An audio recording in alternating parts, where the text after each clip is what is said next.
ఇంకొకటి కాకరకాయ. ఈ కాకరకాయ అంటే తెలియని వాళ్ళు కూడా చాలామంది ఉంటారు. కాకరకాయ అంటే తెలుసు కానీ ఈ కాకరకాయ ఏంటి అనుకోవచ్చు కదా. ఇవేనండి కాకరకాయ అంటే. ఈ కాకరకాయ సీజన్లో మాత్రమే దొరుకుతాయి. అలాంటప్పుడు ఈ కాకరకాయల్ని మనం తెచ్చుకుని వండుకుని తినాలి. ఎందుకంటే ఇవి చాలా టేస్ట్గా ఉంటాయి, అలాగే చాలా ప్రోటీన్స్ కూడా ఉంటాయి దీంట్లో. ఈ కాకరకాయ ఎలా వండాలంటే నేను ఈరోజు ఫ్రై అయితే చేశానండి.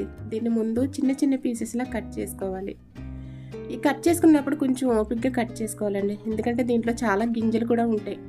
ఆ గింజలన్నీ తీసేయాలి. తీసేసి ఇలాగ నేను చూపించాను కదా, ఈ విధంగా కట్ చేసి మినపప్పు, శనగపప్పు, ఉల్లిపాయలు మనం ఫ్రైలో ఏదైతే వేసుకుంటామో అలాగా అన్నీ వేసుకున్న తర్వాత ఈ పోపు దినుసులన్నీ కూడా కొంచెం ఫ్రై అయిన తర్వాత ఈ కాకరకాయ ముక్కలు కూడా వేసేసుకుని ఫ్రై చేయాలి.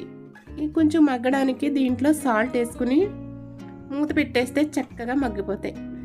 ఇలాగా మగ్గిన తర్వాత కొంచెం ఉప్పు, కారం, పసుపు, ఉప్పు అయితే ముందు వేసాం కదా, సరిపోకపోతే ఇంకొంచెం వేసుకుని ఇలాగ ఫ్రై చేసేసుకుంటే ఇంకా ఎటువంటి మసాలాలు కానీ ఎటువంటి పొడులు కానీ ఏనవసరం లేదు, అంత టేస్ట్గా ఉంటాయండి ఈ కాకరకాయలు. దీన్ని కర్రీలా చేసుకోవచ్చు, ఫ్రైలా చేసుకోవచ్చు, పులుసులా చేసుకోవచ్చు, మన ఇష్టం అండి. ఈ కాకరకాయ అంత టేస్ట్గా ఉంటుంది. ఒకసారి బజార్ నుంచి తెచ్చుకోండి, ఇది సీజన్లో దొరుకుతాయి. అలాగే ఫ్రై కానీ కర్రీ చేసుకోండి. వీడియో కానీ నచ్చితే లైక్ చేయండి. Thank you for watching. Bye bye.